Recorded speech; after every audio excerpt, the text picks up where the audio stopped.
Assalamu alaikum. A'udhu billahi minash shaitanir rajim. Bismillahir rahmanir rahim. Alhamdulillahi rabbil alameen. Rabbi shrah li sadri wa yassir li amri.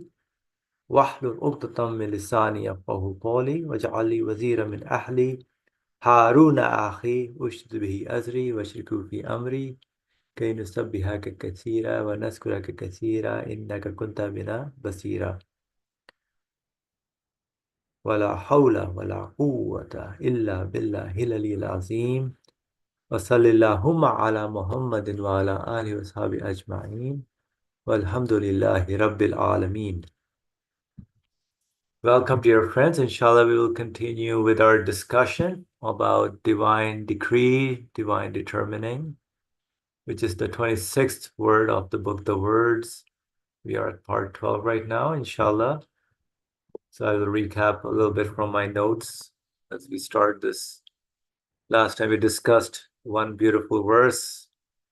أعوذ بالله من الشيطان الرجيم إنما أمره إذا أراد شيئا أن يقول له كن فيكون, which is from section Yasin, verse 82. When he wills something to be, his way is to say be, and it is.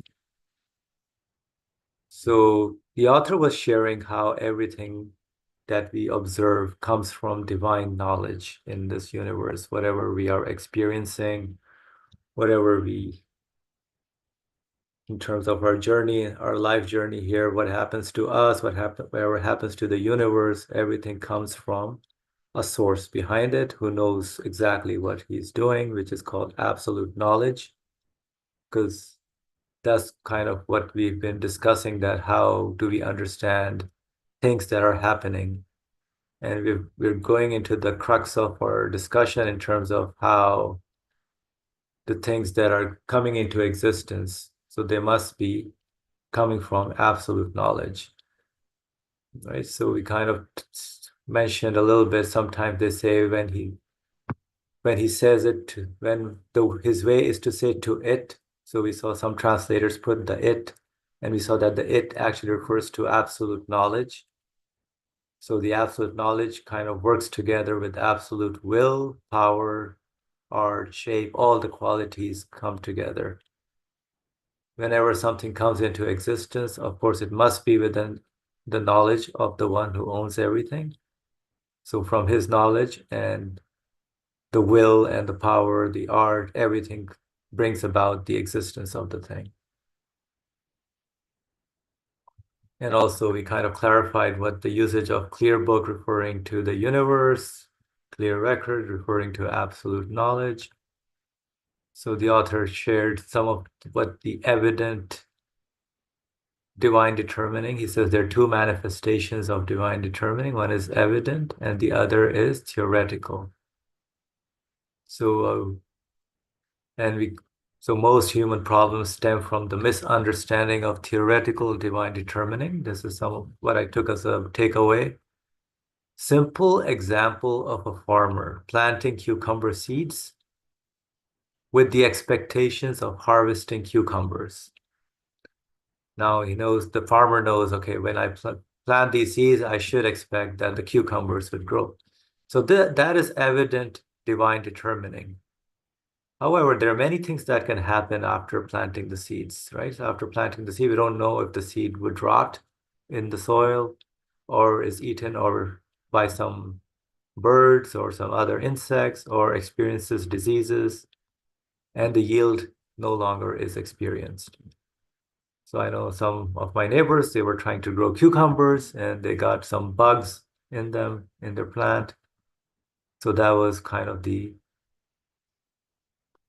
theoretical divine determining. So once you do something within the order, you expect that, okay, this will happen in the order, but there are many unknown variables.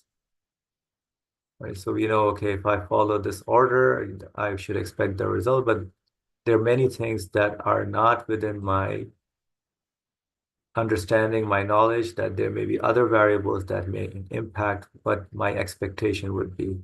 And that's why the misunderstanding happens, because there's a theoretical side of divine determining that gets experienced.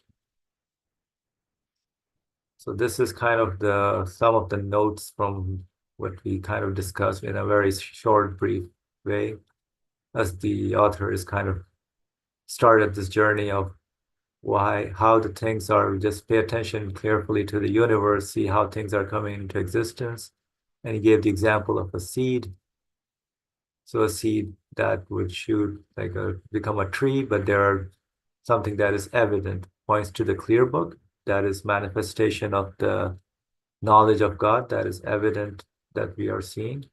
And then there's certain things that happens during the stage journey of the seed that we are not aware of, that we don't know, and that is referred to as theoretical. And that points to the clear record, that points to his absolute knowledge.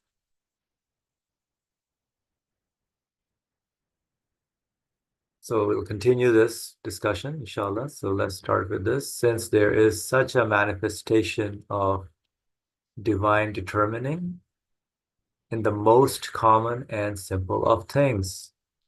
So even the simple things are just such as a seed that you sow in the soil, you would think it's a simple thing, but there are many things that can happen. So most common, everything is basically determined via divine determining. So everything is a manifestation of divine determining. It surely demonstrates that all things are written before they come into existence. So everything is within the knowledge before it can come into existence. So once in knowledge, that's kind of, we discussed this in Nama Amruhu Ida Arada Shay'an an Yakulu lahu kun fayakun.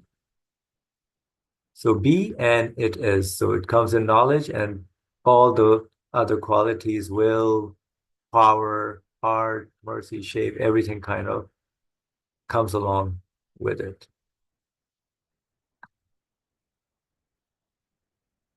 So all things are written before they come into existence.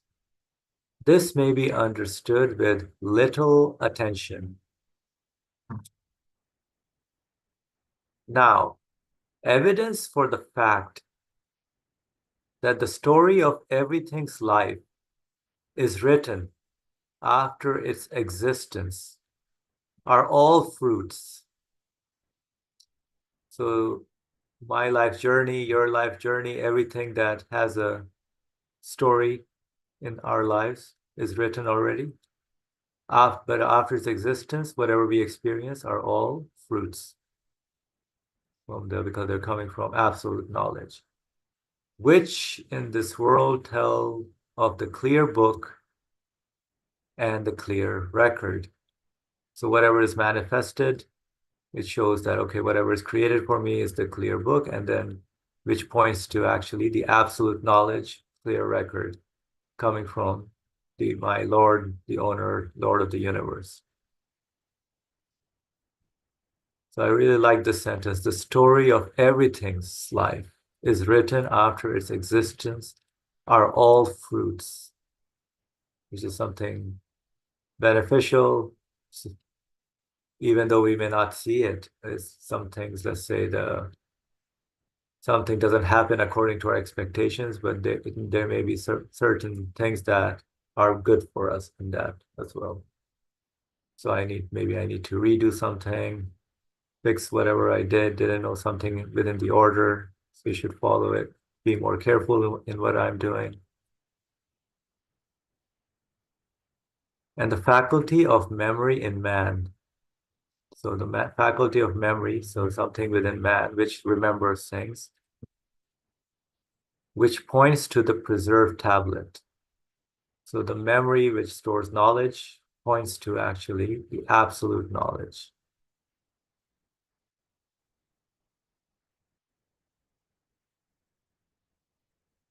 These all hint and testify to this fact.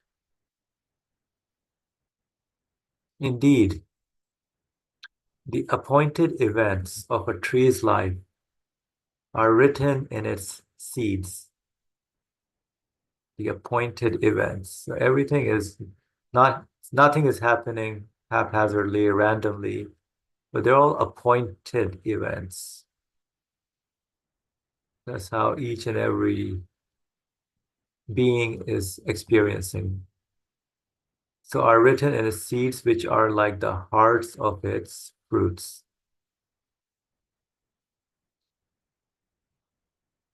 And man's life history, together with some of the past events of the world, are written in his memory in such a way that, as though copying out with the hand of power and pen of divine determining, in a faculty as tiny as a mustard seed, a small note from the page of his actions. So whatever is stored in memory, as though whatever has happened coming from divine determining, whoever made the things or brought things into existence in man's life journey, he remembers them in a faculty that is as tiny as a mustard seed, so small, where how that faculty kind of functions. The memory gives the note to man's hand and puts it in the pocket of his mind. So from the memory to the mind, so that with it he will call his actions to mind at the time of reckoning. So that's how we function in a way as human beings. We have certain information stored in our memories, which we use when we are doing whatever we're faced with. So or at the time of reckoning, so we recall whatever is stored in our information, our memory. So too, due to it, he may be confident that within the upheavals of transience and death, there are numerous lasting mirrors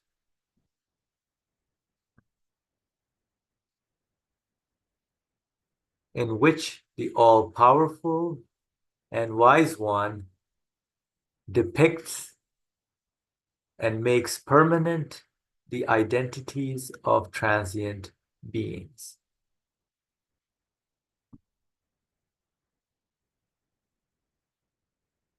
And truly numerous tablets which shall endure for all eternity. The numerous tablets which shall endure for all eternity, on which the all-knowing preserver inscribes the meanings of transitory beings.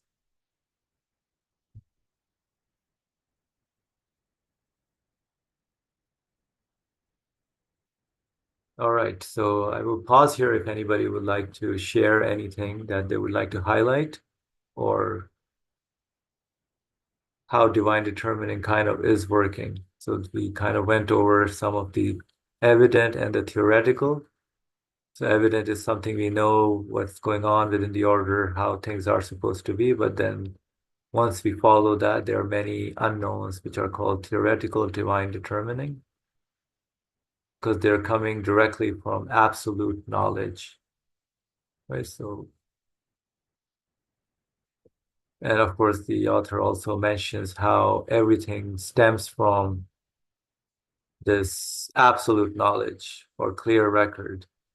Even the faculty of memory points to the absolute knowledge based on our experiences of what has been decreed for us or determined for us. We kind of remember them and then we bring them back from our memory when it is needed.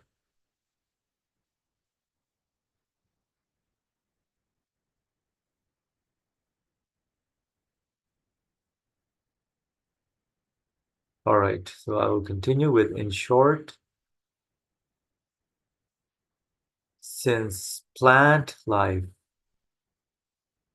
the simplest and lowest level of life, is dependent on the ordering of divine determining to this extent. So plant the lowest of life, dependent. Certainly human life, the highest level of life, has been drawn in all in its details, according to the scale and measuring of divine determining, and is inscribed by its pen, or by the pen of divine determining. All the details of human life are also written. Yes, just as raindrops tell of clouds and drops of water point to the existence of a water source, and notes and portfolios to the existence of a large ledger, so too the evident divine determining, which we observe and which is the physical order in living beings, indicates the notebook of divine will and creational commands, known as the clear book. Similarly, their fruits, seeds, grains, forms, and shapes, which are like the droplets, notes, and portfolios of theoretical divine determining, which is the non-physical order and pertains to life, indicates the preserved tablet, one office of divine knowledge. So the preserved tablet is one aspect of the divine knowledge. So everything that is going through different stages is clearly recorded in the preserved tablet, which is called the clear record. So once I witness the manifestation, it becomes part of the clear record, but it comes from divine knowledge. Okay, so I will read the conclusion, and we can, if anybody wants to add anything, yes, Brother Ali, please go ahead.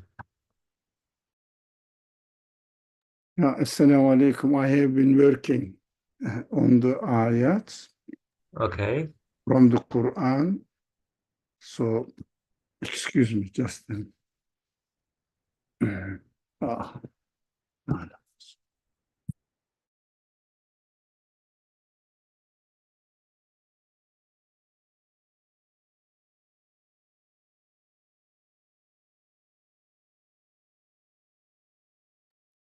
So I assume you will be sharing your screen with the verses, inshallah. Yeah, I can share it if you don't mind. No, I don't mind at all. I would love it. Okay, so it is here, inshallah. Let's go back. Now, here we go. I have taken this one. You are seeing it, don't you? Yes, we all see it. Now, the translation says, Bismillah ar-Rahman ar-Rahim, the original says, وَكُلَّ إِنسَانٍ أَلْزَمْنَاهُ طَائِرَهُ فِي عُنُقِهِ وَنُخْرِجُ لَهُ يَوْمَ الْقِيَامَةِ كِتَابًا يُلْقَاهَا اقرأ كتابك كفى بنفسك اليوم عليك حسيبا. We have been reading that everything is written, as you shared the screen with us, before they exist, they are created, and also after they are created. So the example was given, if I'm wrong, correct me, about the fruit of the tree. So whatever the life story of the tree is or has, exactly the life story is written in the one cell of its fruit. Why this kind of existence is taking place? the creator is demonstrating to conscious beings that, look, I am such a creator that what I am doing, whatever I created, I am taking the record of it. And I am demonstrating it to you that it is preserved. All what I have created, as an example, in the seed of the tree, seed of the fruit of the tree. Now take this one as an example for yourself. Your life is like the life of a tree. And it is, as you are experiencing, God is speaking to us through creating, the way He creates. As you are experiencing in the creation of the tree, you yourself also taking the knowledge, memory of what you have been doing in your one seed of memory, one cell of memory there in your mind. This is the example of the reality that you are going to face in your creation. Here is the ayah. Just recently I shared it with in other discussion. So I'm sharing it with you as well. Now, here the verses uh, we have bound each human being's destiny. They say destiny. Ta'ir is a difficult language. Historically, ta'ir is meaning is the bird. But in the culture, bird is used for one's future. One's future. The Arab culture used to use the birds to let the birds fly, and which direction it goes, they take it as their future. I have to go this way. That is my destiny. That's why it is created, it is translated as destiny. But really, what I understood will be clear. There is no need to interpret it here in the following verse. So, whatever you have done, what I understand from it, and anyways, it is not only me, others also. But this is what we should understand. Human beings, whatever they have done in this universe, in this world, while the world life is your future is recorded there. What will happen to it? Why is it recorded? Now, let's continue reading the verse translation. On the day of resurrection, after we are recreated, we shall bring out a record for each of them, which they have found separate or wide open in front of them. Here is the story of your life. It's presented to you now. So it's a beautiful description that we have to know. What we have done in the future is not forgotten. So there will be another creation. Yes, there will be another creation, but in this next creation, you will just face, you will just find what you have done in the universe. It means using the tree example, tree and fruit metaphor, your life is was a like tree. Now, here is your record.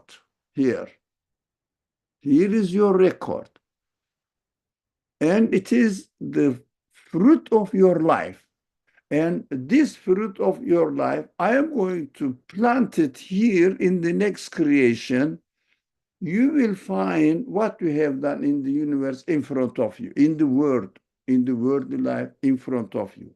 The following verse says what will happen.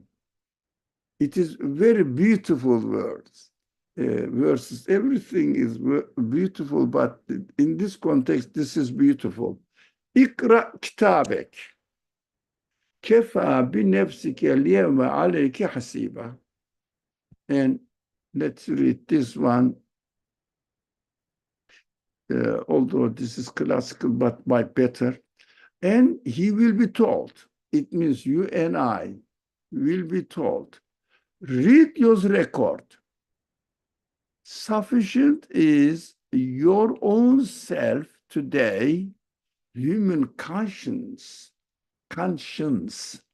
knows what we have been doing, what we have done. It is recorded in our minds.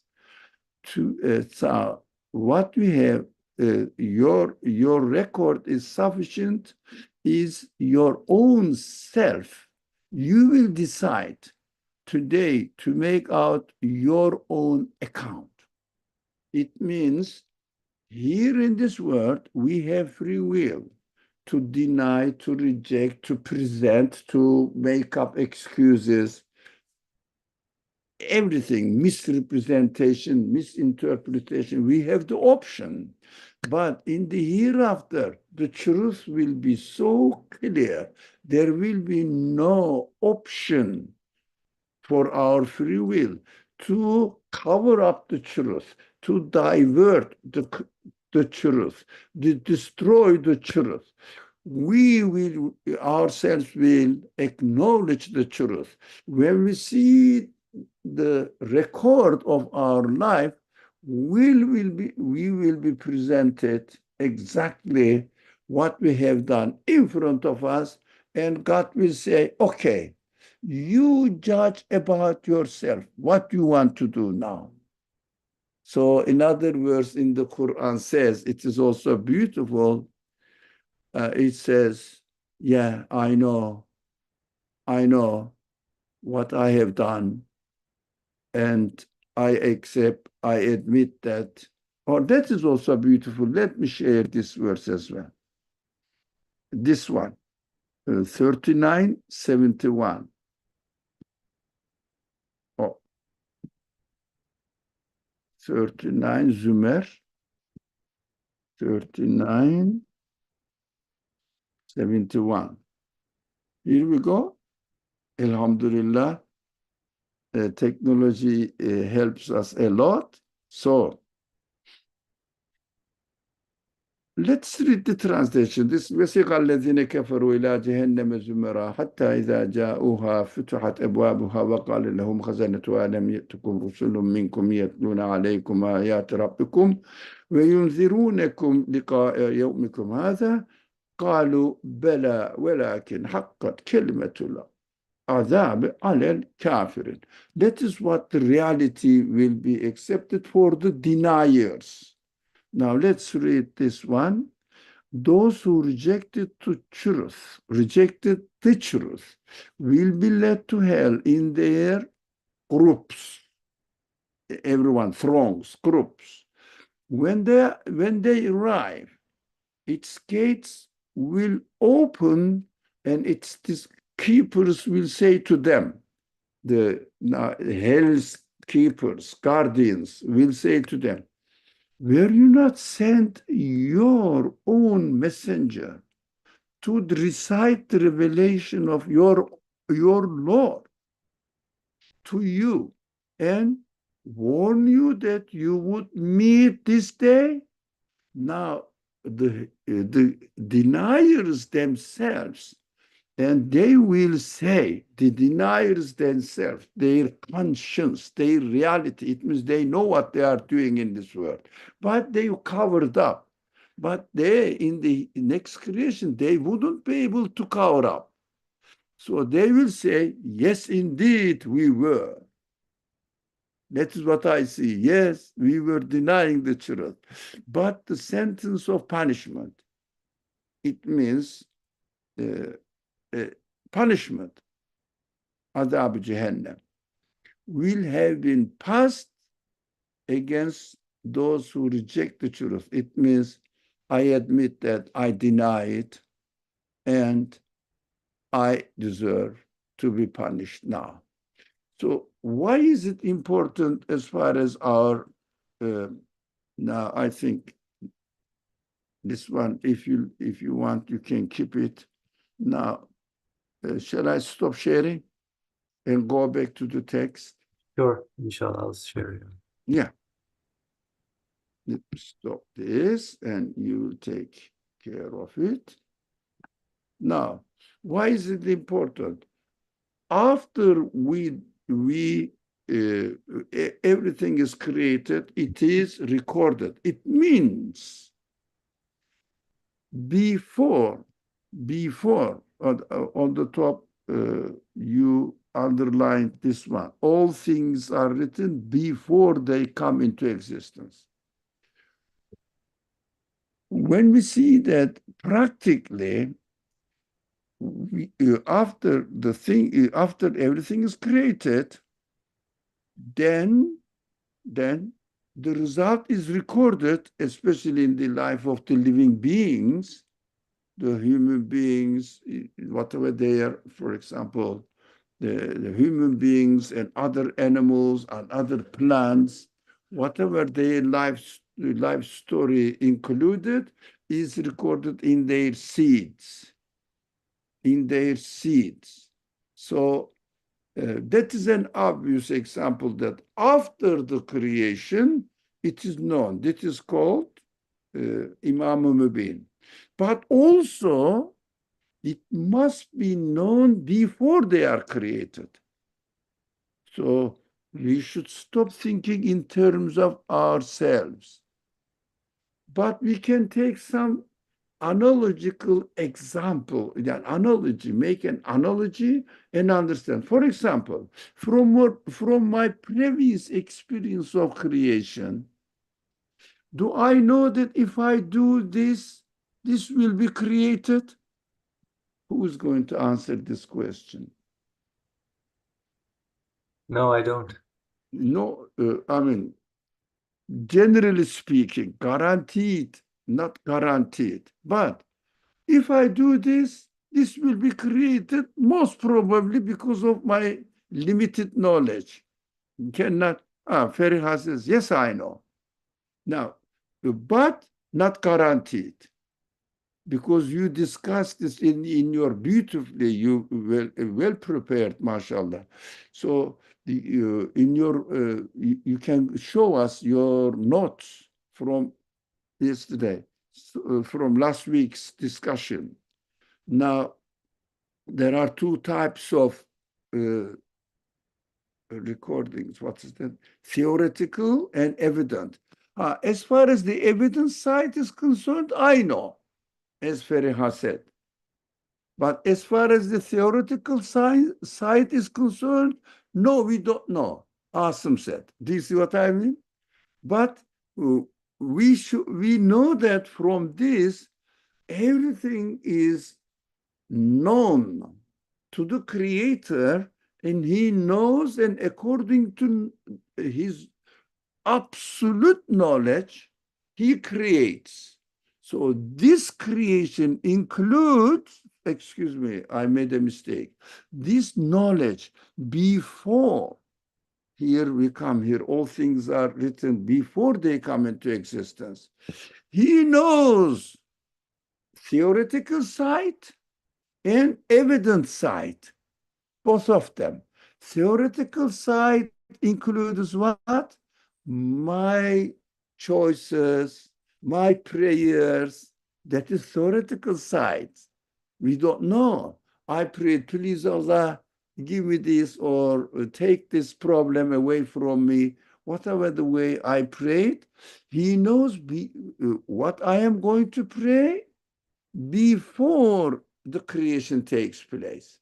And what he does, theoretical and evidence side combined together, creates everything within a perfect order. Again, order doesn't change, but what is included in the order is arranged perfectly within an order, knowing everything before what he is going to create. I don't know whether I made it clear or not. So we have to know that as the things are created in the universe, summary of what I said, it is known and protected, and something comes into existence and is forgotten totally. No, the creation demonstrates that no, it is preserved. So my actions are going to be preserved. That is for sure. So the one who creates keeps the record of what we have done in the form of knowledge, and as far as I am concerned, in the form of the video of my life, if you like, uh, everything will be presented to me, and I will be the judge to decide about it in the hereafter. That is very important to understand, that God is not arbitrarily saying that you go to hell, you go to paradise at all. No, I will say that I deserve the hell, or Alhamdulillah, I deserve the paradise. So what I did was correct. So of course, this is just a general picture of it. Practical side includes asking for forgiveness, repentance. Now, we have to take all into consideration, but we are just talking about the outline of how creation and knowledge is really taking place together at the same time. Creation, what we see in time, but knowledge, we know that knowledge of the Creator is infinite. And the power of creation also, power to create, also infinite. Source of creation must be infinite, absolute being, and I have to know whatever I do, he knows in his infinite knowledge before the result is created. And after the result is created, he keeps it in his knowledge. It is not forgotten. So when I die, I will be facing with what I have done in this world, and I will be the judge for my own future in the next creation. God will say, okay, tell me now, look at your record, look at it, and what this record deserves to have it. You will tell me the truth, the reality there. This description of the Quran is beautiful, and we can prove it by carefully examining how the things are being created. It is really exciting for me. Thank you. Alhamdulillah, thank you. You're right, it's very exciting, actually. So it reminds me we should be always in prayers for the theoretical divine determining, inshallah. And also, you said everything is, as we are studying, everything is recorded. So in this world, we can, by forgiveness, I think we can delete some of our things that we are, we need to ask for forgiveness in those things, inshallah. This is how the beauty and the gift of our life here to be even realizing this, understanding this, and seeing how what we are needy in terms of how we should always be in prayers, and of course for be cognizant of our mistakes and seeking to correct ourselves, inshallah. So yeah, this brings into light how we're using our free will as well. Yeah. So, excuse me, I didn't raise my hand. So we should understand that I am going to be the witness of my own self, and accordingly, I have to prepare myself for the future. I have to prepare myself for my next creation, because I may pretend here, I may make excuses here in this world. Because of this, I did this, I was right, but in the hereafter, I won't be able to do that. So we have to prepare ourselves accordingly. And we have to know that. We have to know that our prayers,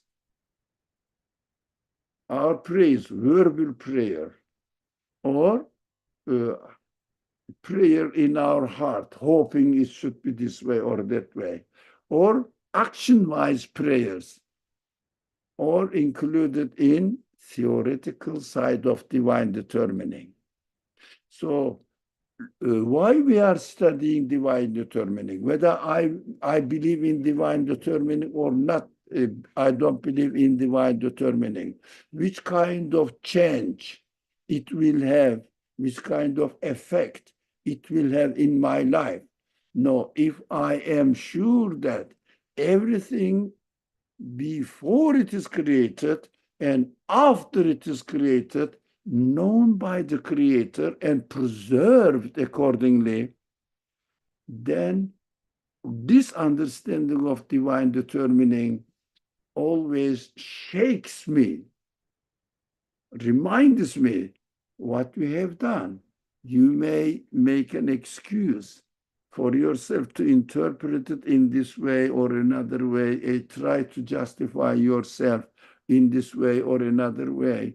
But in the hereafter, you will be facing with your reality. So be consistent within yourself, because your conscience will admit the reality. Then you are aware of it now. By using or misusing, especially misusing your free will, you may just look for an excuse to justify yourself. But in the hereafter, you will know that that was your justification, doesn't represent the truth. You will know it. So that is your reality. Why do you try to cover it up here and distort it here? Try to distort it. Why do you do that? Belief in other divine determining is essential to practice our belief. Put it into practice. We say everything created by God. What does it mean? And divine determining, belief in determining, is making this one practically applicable in my life, present life now. That is why I believe the rest of 5 pillars of belief are essential, but they may not come into practical terms unless the 6th pillar in Qadar, everyone knows Qadar, divine determining, pillar in belief in divine determining is turning all these 5 pillars of the articles of belief into practical terms. That's why we have to bear in mind that in order to reach this conclusion, this awareness, I am studying this divine determining, belief in the divine determining, for my practical reasons.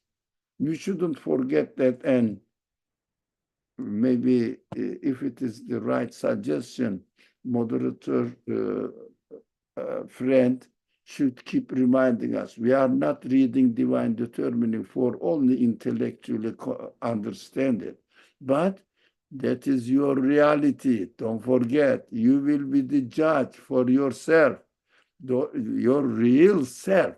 So don't try to cover it up now. That is why we are studying divine determining. Thank you. Thank you. Inshallah, you said we will be our own judge. I mean, based on the verses you shared, and it will be said, read your record. You alone are sufficient this day to take account of yourself. From section Isra. It's very interesting. It says you alone are sufficient and you have to read it. I thought that was pretty significant, basically. Not that God will say, hey, look, this is what you did, but I will be my own witness to the reality of what has been recorded. Very interesting. In fact, we know in this world what I am doing. I know what I am doing is wrong, what I am doing is right. Don't we have this sense?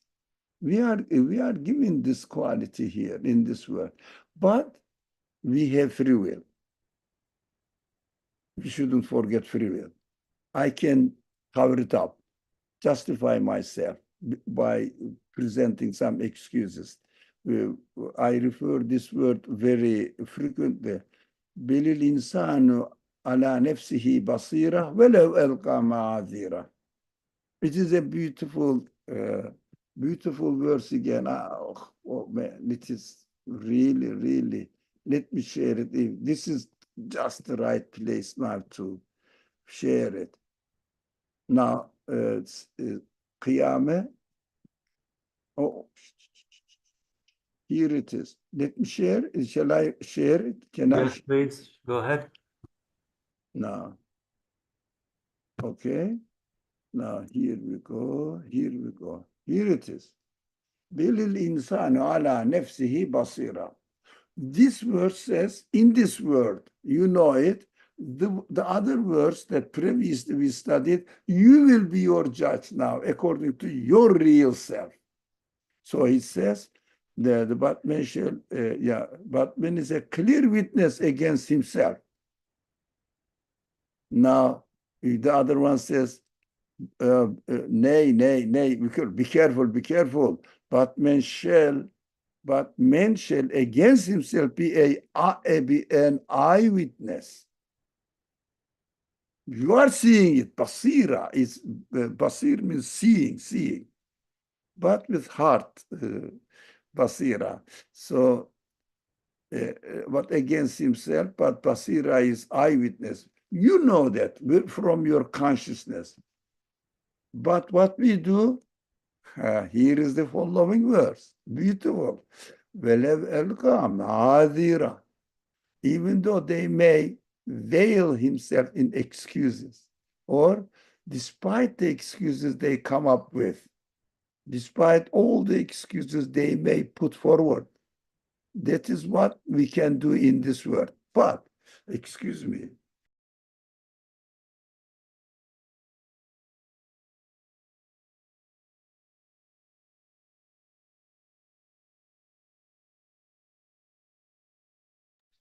this is, here we have free will.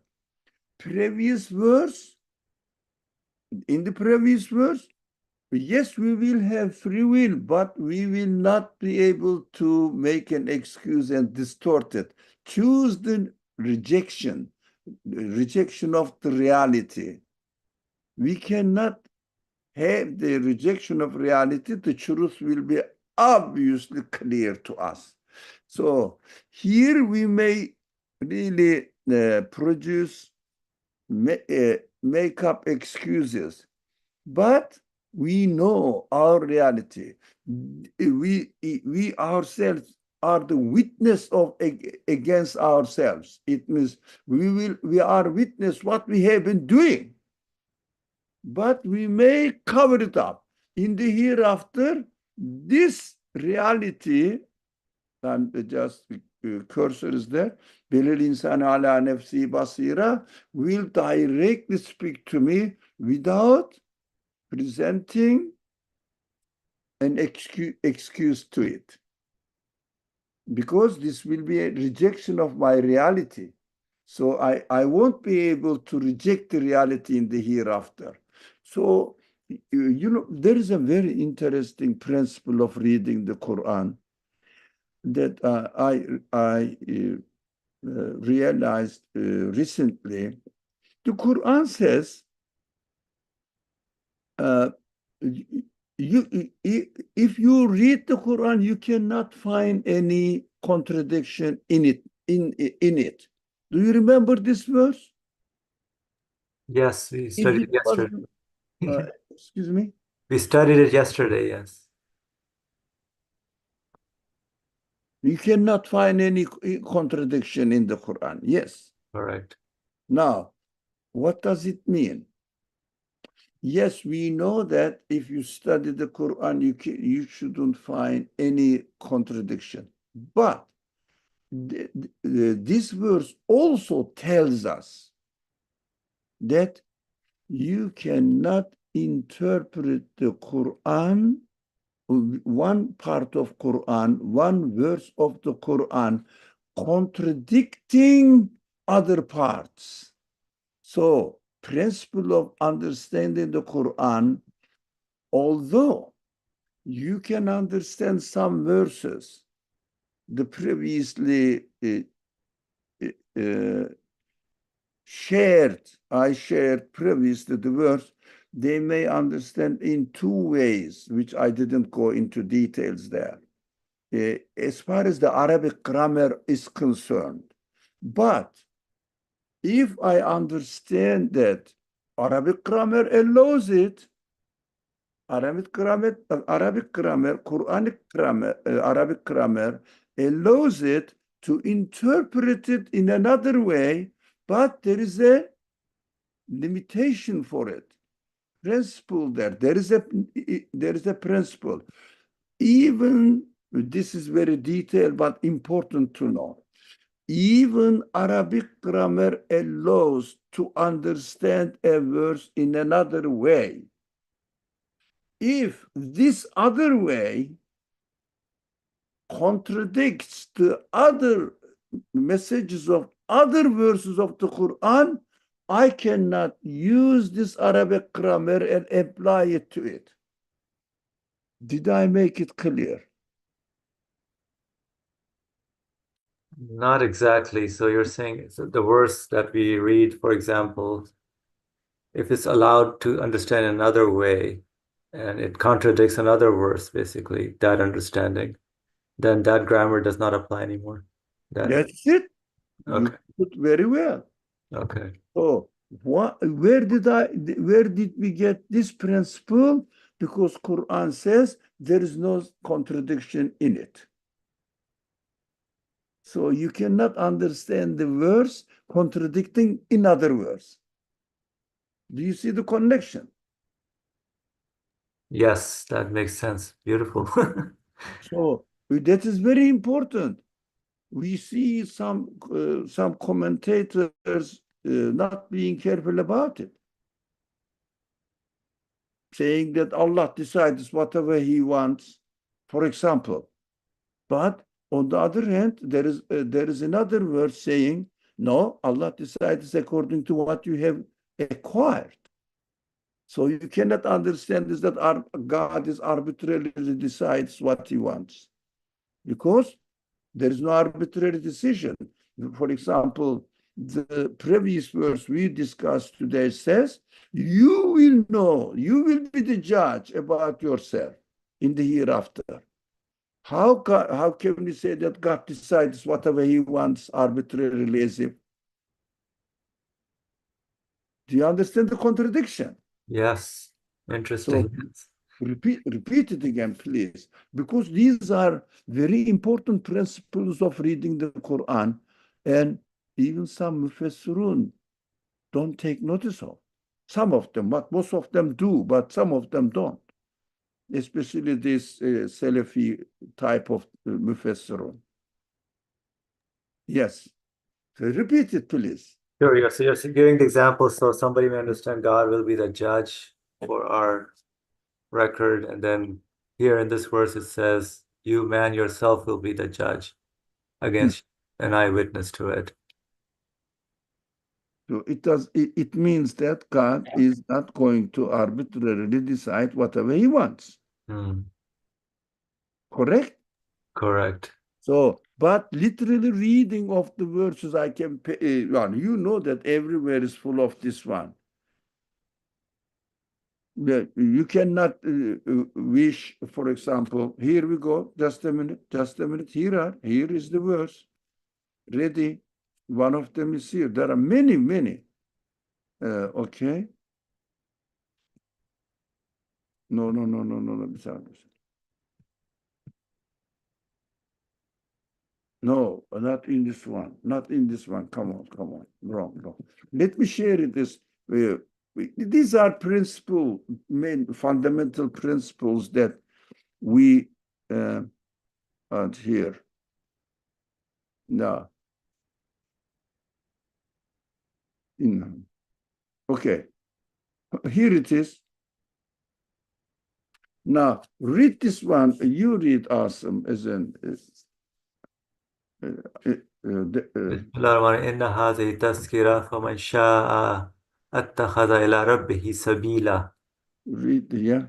So I'm reading the Halim one. This is a reminder. Let whoever wishes take the way to his Lord. Now, when فَمَنْ شَاءَ اتَّخَذَ إِلَى رَبِّهِ. Now, says the human beings will take will take his way to his Lord. Okay? Now, I am taking my way or I am not taking my way. That is, I am free. Correct? Correct. Okay. Either I will try to connect my existence to my creator or to nature, something imaginary. I am free. But following verse says, you read now. Okay, so وما تشاءون إلا أن يشاء الله إن الله كان عليما حكيما. So what does he say? Translation is, but you will only wish to do so if God wills. It means I am not free. Yeah, literally reading. Grammatically correct. Right. But you will wish, but you cannot wish. Right. So free will, this in this one says, okay, you don't have any kind of free will because Yeah, God wills it. literal reading Yeah. or grammatic reading is correct.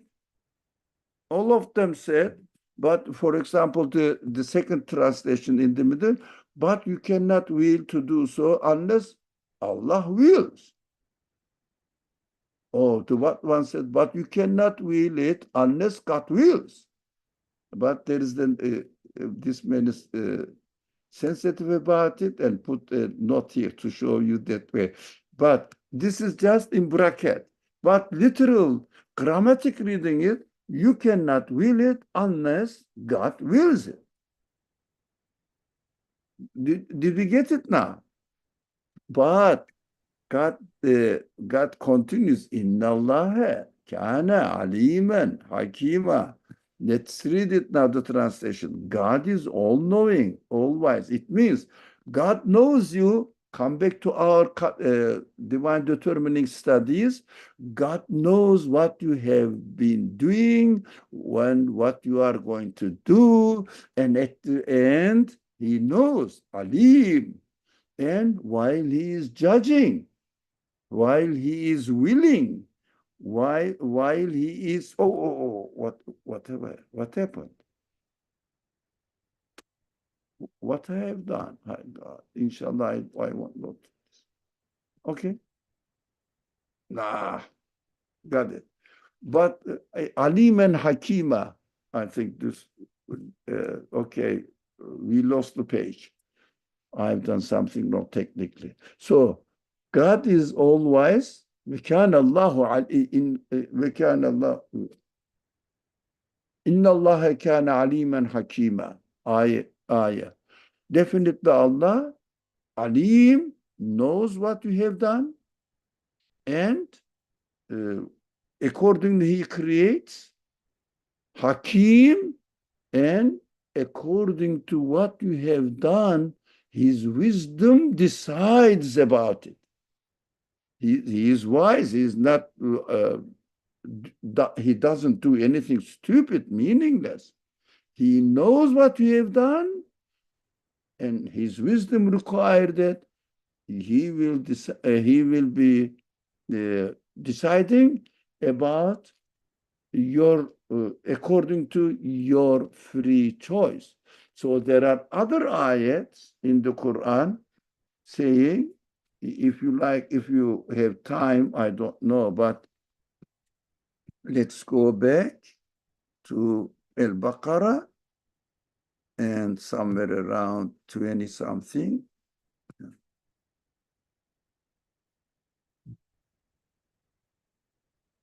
Okay. Okay, go.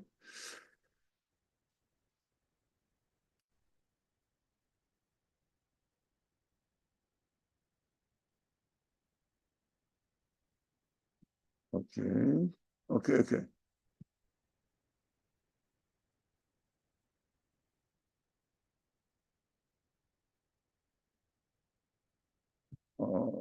I'm sorry. I'm sorry. Every ayat is tied to another ayat. Okay, here it is. Excuse me, you can read, not, you can read it.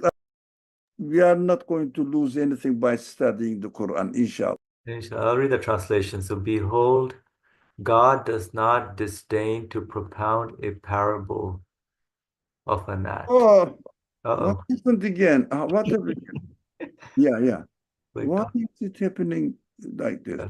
Read Halim, easier. okay, God does not shy from drawing comparison, even with something as small as a gnat or larger. The believers know it is the truth from their Lord, but the disbelievers say, what does God mean by such a comparison? Through it, he makes many go astray and leads many to the right path. But it is only the rebels he makes go astray. So, by giving the example of the parable of a gnat, Yeah, but parable of ant is different. Another subject, but يضل به كثيرا here. يضل به كثيرا ويهدي به كثيرا. What does the verse says? Through this example or through this creation, God makes many go astray. That is how grammatic reading is says. Understood? He makes many to go astray and leads many to go to the right path. Everything is in his hand. This is grammatically correct. But the following verse, what does it says? You read it. but it is only the rebels he makes go astray. You see, wisdom. Right. The previous verse, what did he say?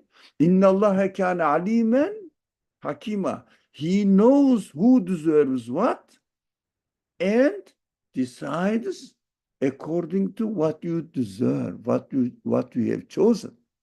Otherwise, he doesn't arbitrarily makes you go astray. And then some people say, look, ayat clearly says that he makes many go astray. So if I am astray, it is God's choice. What shall I do? It would be technically a completely wrong understanding of the Quran, because if we just read it, the first part and not read the second part, then it will be contradictory to other part of the Quran. So this reading grammatically correct, but principle wise incorrect, contradicting other verses. It is incorrect. That is what we have to understand, that every translation does not make justification or justify about the reality of the Quran. We have to be very careful whether the translator or commentator is aware of this principle or not. Or this Salafi translations ignore it. God says this, it must be so. That's it. But it's contradicting to other. Oh, I don't know. This verse says this. We cannot be reading the Quran in this way. We have to be careful, inshallah. I am sorry I took a lot of your time, but I'm excited to see this intertwined nature of the Quran with each other and the importance of it to read the Quran by having a general vision perspective of the Quran, and every verse must be analyzed within the general message of the Quran. You cannot isolate one verse from the rest of the Quran and understand it. That's why to read the translation, they don't have this comprehensive vision of the Quran, and they may present a very wrong understanding of the Quran. We have to watch out. Inshallah. Thank you. Jazakumullah. And please forgive me. Thank you very much. It was beautiful, actually. All right.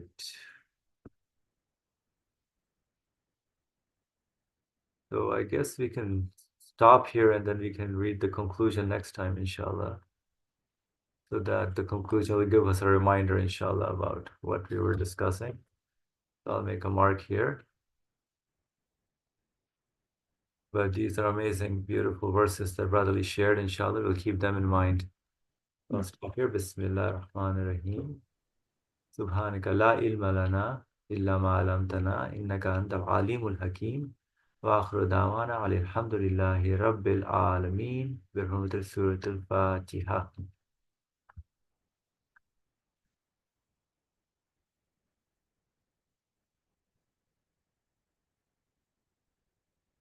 Thank you, everyone. Inshallah, we'll see you all tomorrow and next time.